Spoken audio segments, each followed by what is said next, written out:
안녕하세요. 저는 환갑이 조금 넘은 남성입니다. 지금은 서울에서 사랑하는 아내와 함께 살면서 첫째 아이는 출가시키고 둘째 아이는 유학을 보낸 상태죠. 괜찮은 중소기업을 운영하며 지금까지 살아와서 집안은 상당히 부유하고 경제력 있는 편입니다.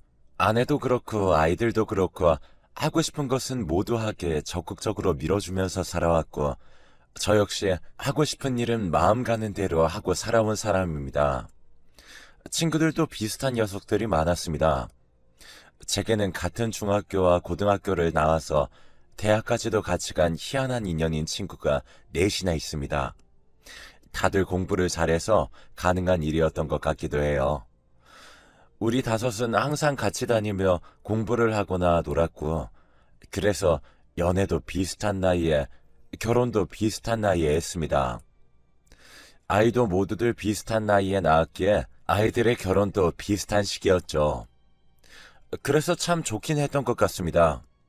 인생이 어려운 시기에 부딪혔을 때 저 혼자라는 생각을 하지 않아도 되고 항상 친구들과 고민을 나누며 대화할 수 있었으니까요. 다들 내가 겪었던 경험을 이야기해주고 다른 친구들로부터 이야기를 들으며 위기를 헤쳐나갔어요. 그런데 우리 다섯 중 딱 한 명이 인생 경로가 저희와 좀 달랐습니다. 어떤 면에서 그랬냐 하면 연애와 결혼해서 그랬어요. 그 친구는 외모에 자신이 없었습니다. 그리 자신이 없을 만큼 나쁜 외모도 아니었는데 그랬어요. 물론 잘생긴 것은 아니었지만 남자들은 대부분 아무것도 없어도 자신감만 넘치는 경우가 많은데 그 친구는 그렇지 못했죠. 여자들 앞에서 숫기도 없고 뻔뻔하게 들이대는 성격도 부족해서인지 대학 졸업 때까지 연애를 못했습니다. 졸업 후 좋은 기업에 취직해서 딱 한 번 여자를 만났던 적이 있었는데 그 여자가 하필 다방 아가씨여서 우리가 기절할 것 같은 기분으로 뜯어 말렸었죠.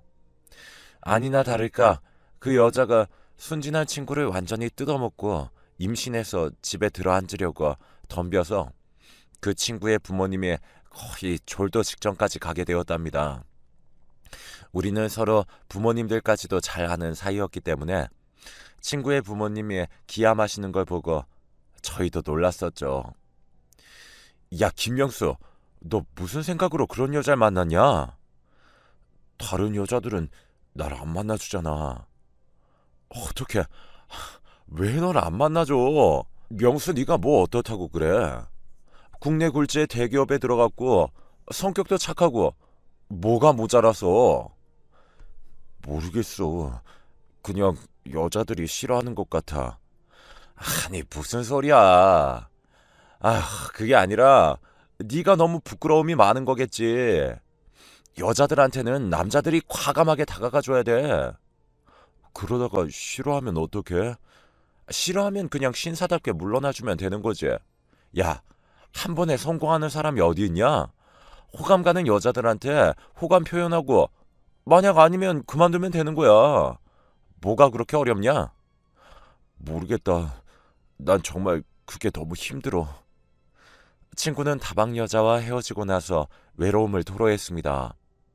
나중에 친구도 그 여자가 자기한테 돈 받아서 다른 기둥서방 같은 남자한테 입금하고 있었다는 걸 알게 되어서 심하게 실망하고 헤어졌는데요. 하지만 여전히 외로움을 위로받았던 그녀에 대한 그리움을 달래지 못하고 있는 것 같았습니다. 저를 포함한 제 친구들은 그 친구가 너무 안타까워 어쩔 줄을 몰랐죠. 본인이 자신감만 가지면 되는데 그게 안 되기 때문에 외로움에 시달리고 있었으니까요. 그리고 그 자신감 결여는 친구의 부모님도 대체 왜 생겨났는지 모르는 종류의 것이었습니다.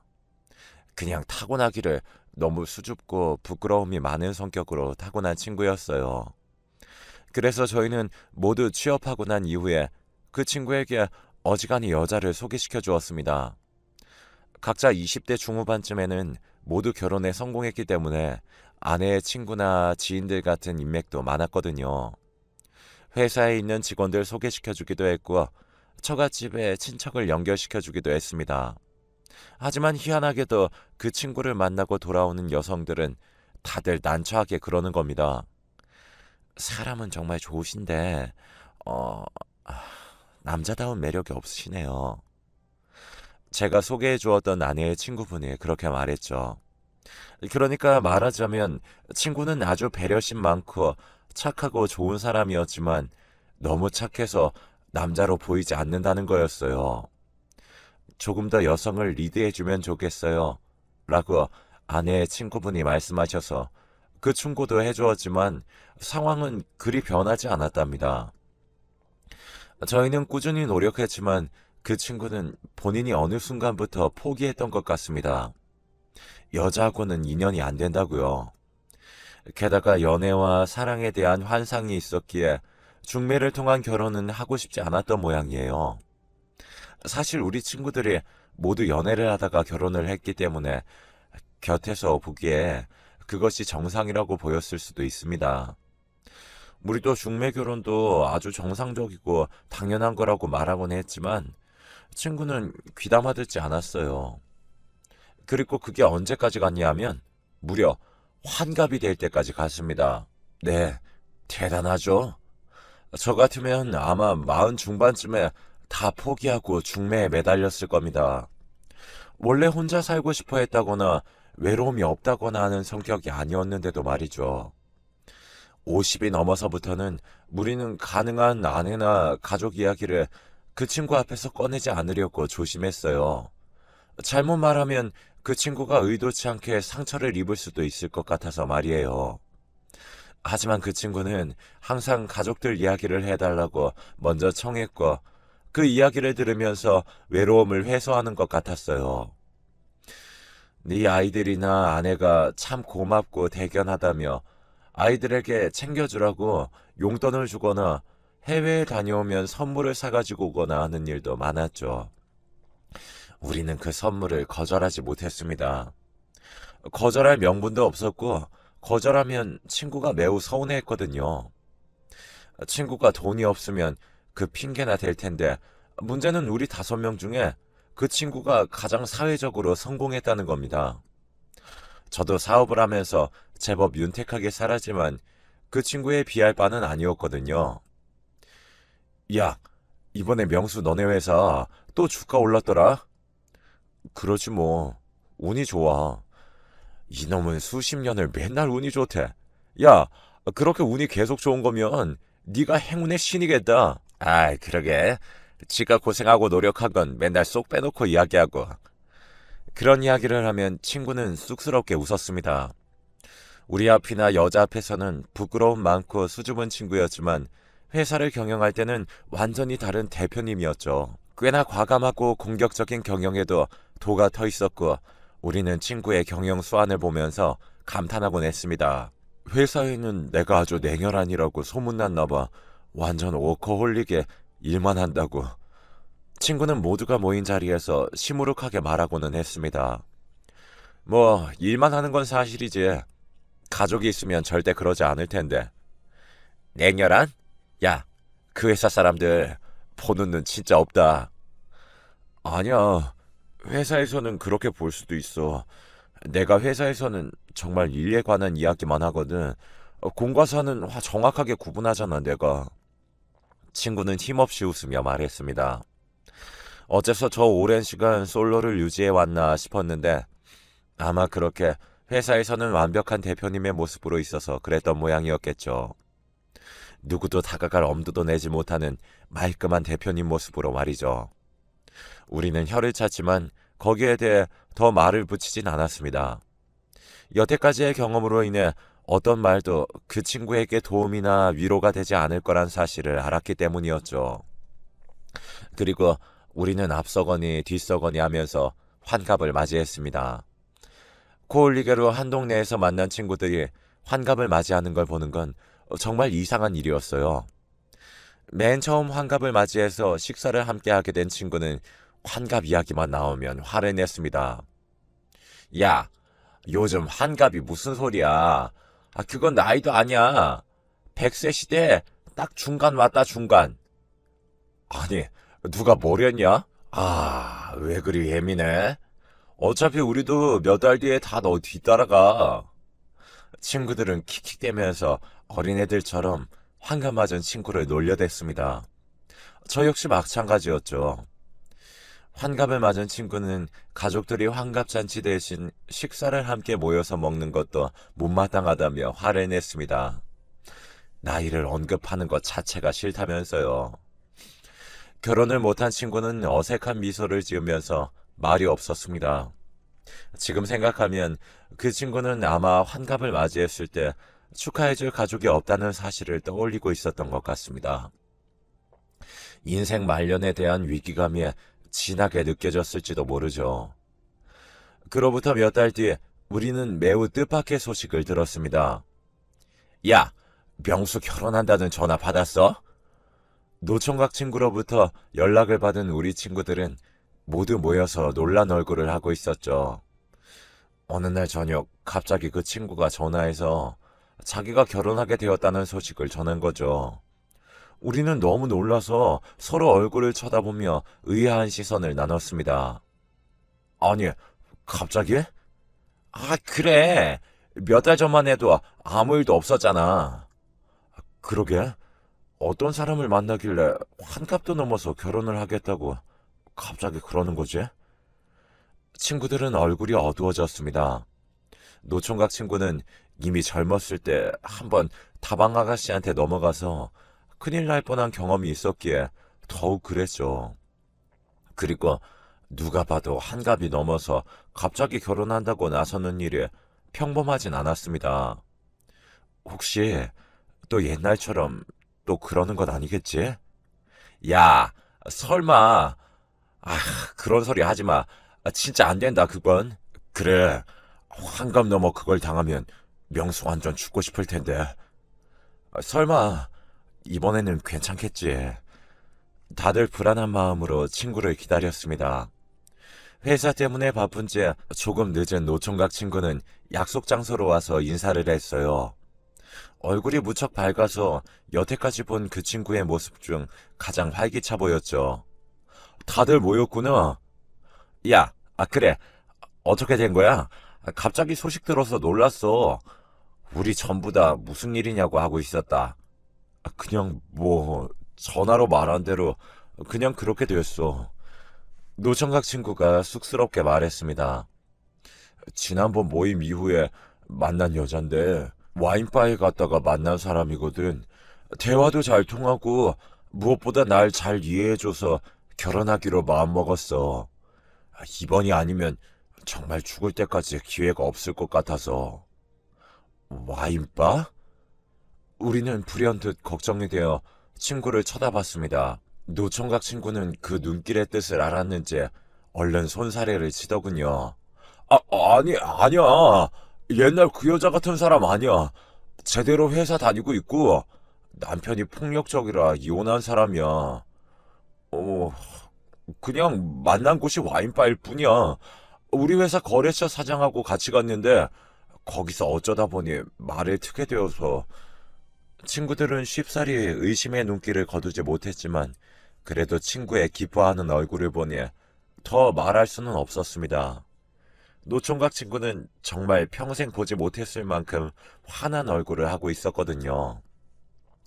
우리들은 그냥 밥숟가락을 떼면서 정말 그 여자가 제대로 된 여자가 맞는지 계속 떠보는 대화를 할 수밖에 없었습니다.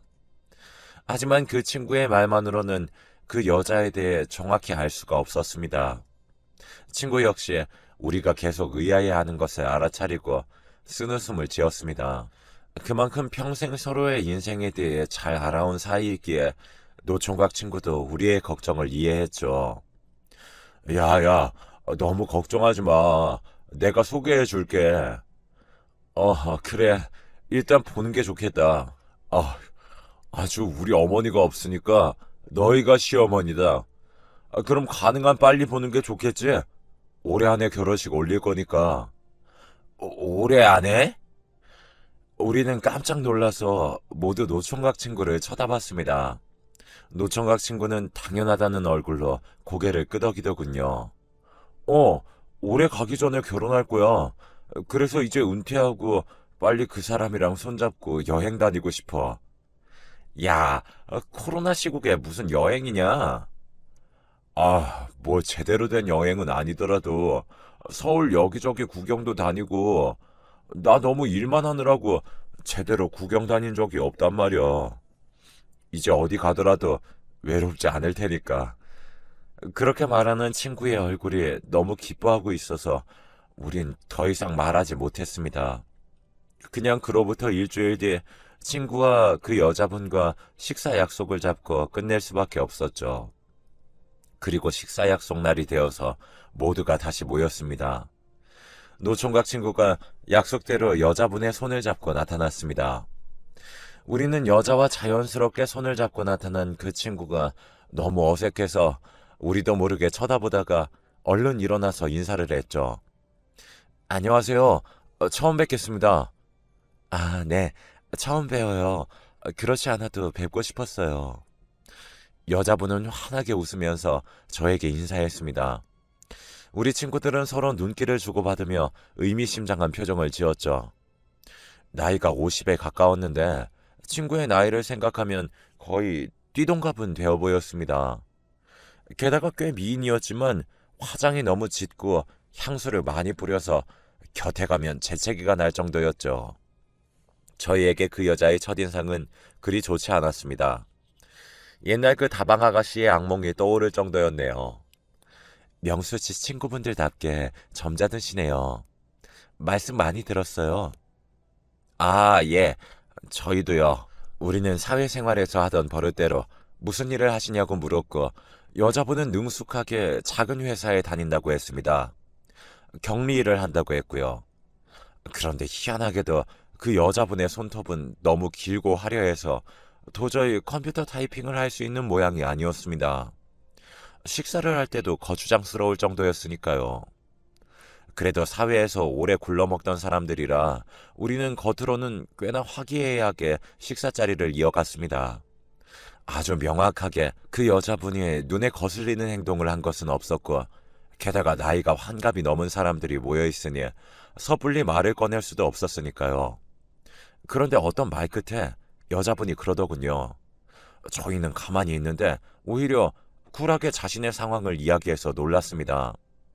하지만 그 말 끝에 불길한 뭔가가 있었죠. 지난번 결혼은 남편이 너무 돈을 많이 써서 이혼했거든요. 힘들었어요. 어, 이혼한 전 남편분 손버릇 때문에 이혼하셨다고 하지 않으셨던 거예요? 그 여자는 잠깐 당황했습니다.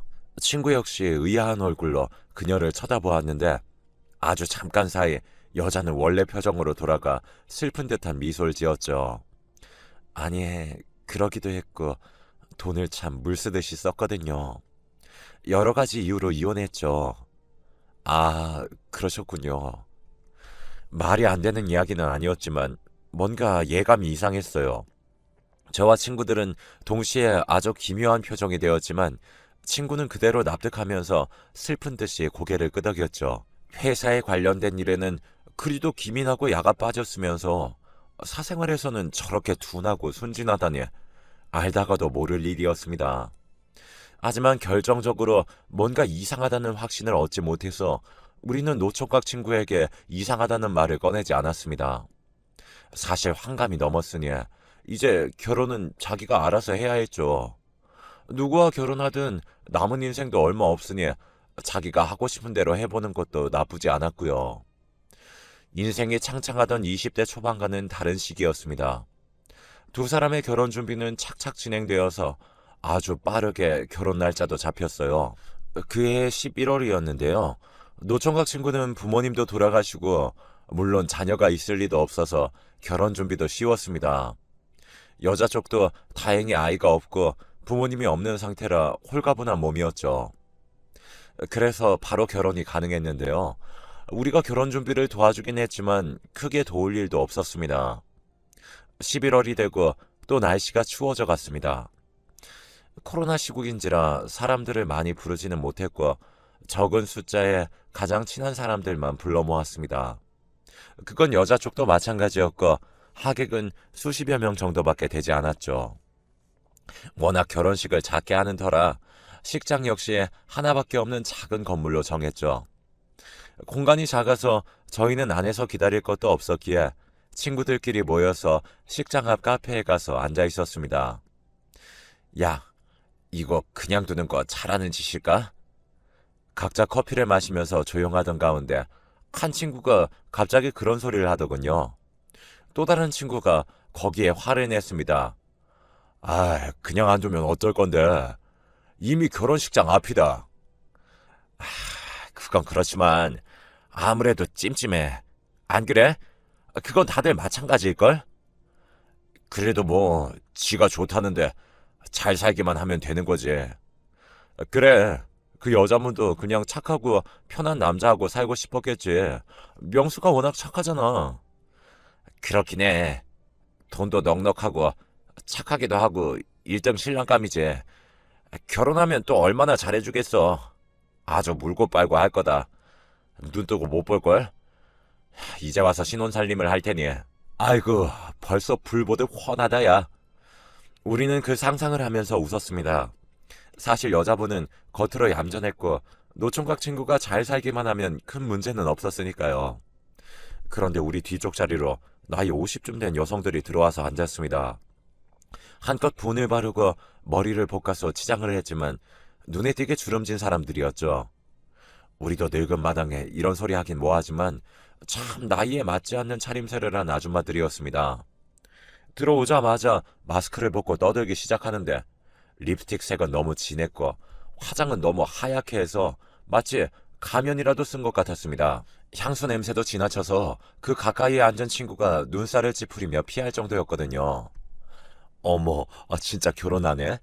여기까지 와서야 실감이 난다, 얘. 그 말에 우리 친구들의 귀는 전부 그쪽으로 향했습니다. 지금 이 거리에는 웨딩홀이 딱 하나였고 그나마 식장을 하나만 운영하는 상당히 작은 웨딩홀이었거든요. 그 말은 지금 여기 와서 결혼식을 기다리는 사람들이라면 우리 친구의 결혼식에 참석하는 사람들이라는 뜻이었습니다. 야, 근데 그렇게 못생긴 남자랑 진짜 결혼한대? 그러게. 진짜 너무 재미없고 너무 못생겨서 쏠리는데 결혼은 하겠다고 아득바득 용을 쓰더라. 돈 많잖아, 그분. 우리는 순간 그 말이 전부 노총각 친구를 향한 것이라는 사실을 알아챘습니다. 저는 순간적인 판단으로 핸드폰의 녹음 기능을 켜두고 여자들은 계속 큰 소리로 떠들어댔습니다. 야, 걔 인생에 돈이 전부야. 오죽하면 전 남편도 돈 떨어지자마자 꼬투리 잡아서 이혼했겠니? 전 남편? 걔 결혼을 한두 번 했어야지. 이번이 네 번째 아니야? 그러니까 말이야. 돈 있는 남자만 쫓아다니면서 낚시질을 해가지고는 그러는 것도 재주다, 재주. 그보다 그렇게 부자 남자들이랑 결혼하고 빨아먹었는데도 지 돈은 하나도 없는 게 재주다 이거야. 그렇게 펑펑 써대니까 그렇지. 그럼 어때? 또 하나 잡아서 결혼하면 되는데. 그래, 이번에도 1년 살고 돈 빼돌린 다음에 이혼할 거라더라. 이혼 사유 많겠던데? 일단 얼굴부터 쉿. 걔는 저번에도 누명 씌워서 이혼했잖아. 지난번에. 여자들이 천박하게 큰 소리로 웃어댔습니다. 친구들은 모두 얼어붙어서 아무런 말도 하지 못하고 있었죠. 머리가 어질어질해서 아무것도 못하고 있는 와중에 여자들이 커피를 다 마시고는 시간이 되었다며 나가버렸습니다. 일단 식장에 가보자. 가서 이야기하자. 친구들은 주섬주섬 일어나서 바로 길 건너에 있는 결혼식장으로 향했어요. 저는 녹음이 된 핸드폰을 주머니에 넣고 결혼식장으로 가는 길 내내 제발 그 여자들이 이 결혼식장에 없길 바랐습니다. 다른 결혼에 대해 말한 거라면 노총각 친구가 또 한 번 상처받을 일은 없을 테니까요. 하지만 걸어 들어간 식장에는 그 아줌마들이 몰려서서는 떼거지로 웃고 있었습니다. 다른 손님들에 대한 배려는 전혀 없이 천박하기 그지 없었죠. 마치 무슨 술집에서 일하는 여자들이 모인 것처럼요. 거기에는 신부가 앉아서 화사한 꽃 사이에서 행복한 미소를 지으며 사진을 찍고 있더군요. 제 노총각 친구 역시 와서 함께 사진을 찍으려고 다가갔는데 여자는 찡그린 표정을 숨기려고도 하지 않더군요. 이제 결혼식장이니 노총각 친구가 어쩌지 못할 거라는 사실을 잘 아는 거였죠. 저는 곧장 그 둘의 사이로 가서 그 둘 사이를 갈라놓았습니다. 친구는 갑자기 중앙으로 끼어든 제게 어리둥절한 표정이 되었죠. 신부 역시 마찬가지였고요. 저는 그대로 신부의 뺨을 올려 붙였습니다. 여자는 뺨을 맞아서 한쪽으로 비틀거리면서 거의 쓰러질 뻔했습니다. 노총각 친구가 놀라 그녀를 부축하는 것을 막고서 저는 핸드폰에 담긴 녹음 내용을 틀어주었습니다. 볼륨을 최대로 높여서 신부 대기실이 쩌렁쩌렁 울리도록 말이에요. 그래, 이번에도 1년 살고 돈 빼돌린 다음에 이혼할 거라더라. 이혼 사유 많겠던데? 일단 얼굴부터 쉣. 여자들의 천박한 웃음소리가 동시에 신부 대기실을 울렸습니다. 노총각 친구는 얼굴이 하얗게 질렸어요. 그리고 동시에 신부 대기실로 얼굴을 내민 신부의 친구들, 아까 그 아줌마들이 시끄럽게 소리를 지르기 시작했습니다. 어머, 무슨 일이 있는 거예요? 신부한테 무슨 일이 있는 거예요? 그 목소리가 핸드폰에 녹음된 소리와 똑같다는 것을 눈치챈 친구는 뒤로 비틀비틀 거렸습니다. 저는 친구를 잡아주고서 뺨을 붙들고 저를 노려보는 그 여자를 마주 노려봤습니다. 결혼 안 합니다. 당신, 여기 들어간 비용은 당신이 물어야 할 겁니다. 소송 걸리고 싶지 않다면. 저는 증거로 녹음한 핸드폰을 흔들어 보였습니다. 친구는 창백해진 얼굴로 멍청하게 서 있다가 이내 현실을 자각한 듯이 어깨를 늘어뜨리더군요. 그 이후로 노총각 친구는 결혼을 파토내고 다시 솔로로 돌아왔습니다. 여자는 끝내 결혼하자고 매달리다가 결국 결혼식에 든 비용을 절반 토해내고 떠났습니다. 친구는 마음이 약해서 여자한테 그 비용 전부를 물어내게 하지는 못했던 거죠. 친구들은 화가 몹시 나서 소송이라도 걸라고 했지만 친구는 씁쓸하게 고개를 저을 뿐이었습니다. 상당히 찝찝하게 끝나버린 이야기죠. 결정적으로 친구가 피해를 입은 것은 막았지만 애초에 왜 그 여자의 정체를 알아채지 못한 건지 우리 친구들도 후회를 했습니다. 만약 카페에서 우연히 마주치지 않았다면 그대로 결혼이 진행되어 더 큰 피해를 입었겠죠. 이렇게 황당한 상황도 있었다는 것을 사연을 들으시는 분들이 잘 염두에 두셨으면 합니다. 결혼은 인연이라지만 그 인연도 아주 신중하게 서로를 잘 알아가면서 다가가야 한다는 사실을 되새기면서 제 사연을